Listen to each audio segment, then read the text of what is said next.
আসসালামু আলাইকুম। কেমন আছেন সবাই? আশা করছি ভালো আছেন। আলহামদুলিল্লাহ আমরাও ভালো আছি। তো এই যে আজকে যাচ্ছি আমরা আমার ছোটবেলায় বেড়ে ওঠা সেই বিদ্যালয়ে, যে বিদ্যালয়ে পড়ালেখা করেছি। এই হলো আমাদের বাড়ির পাশেই এই বিদ্যালয়টি। এখানে high school, primary school, college সব একসাথে।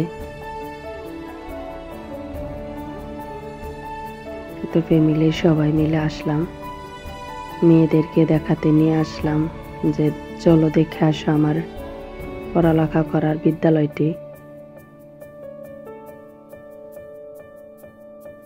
ইনশাল্লাহ কোনো একদিন আমার মেয়েরও এই বিদ্যালয়ে পড়ালেখা করবে। বর্তমানে আমার ছেলেই কলেজে পড়ালেখা করছে।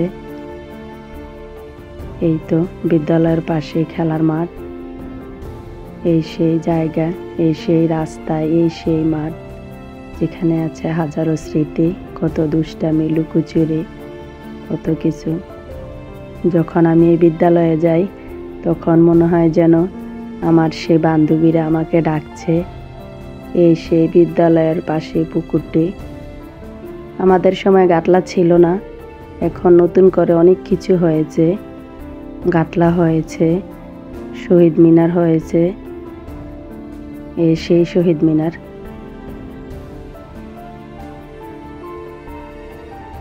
আরেকটা নতুন ভবন হয়েছে, পলিটেকনিক একাডেমি ভবন। এই সেই আমাদের কচুয়া পলিটেকনিক একাডেমি ভবন। এটা হলো সব কিছুর অবদানই হলো আমাদের ডক্টর মহিনুদ্দিন খান আলমগীর স্যারের অবদান। উনি আমাদের কচুয়ার এমপি। সব কিছু দেখার পরে সন্ধ্যা হয়ে গেল, তাই ভাবলাম সবাই মিলে একটু ফুচকা খেয়ে যাই, যেহেতু ফুচকার দোকানটা খোলা আছে। এখানকার ফুচকাগুলো সেই মজা, এক একজন ফুচকা খেয়ে অবাক। ভিডিওটি এই পর্যন্তই। ভালো লাগলে অবশ্যই লাইক, কমেন্ট, শেয়ার করে দিবেন। আল্লাহ হাফেজ।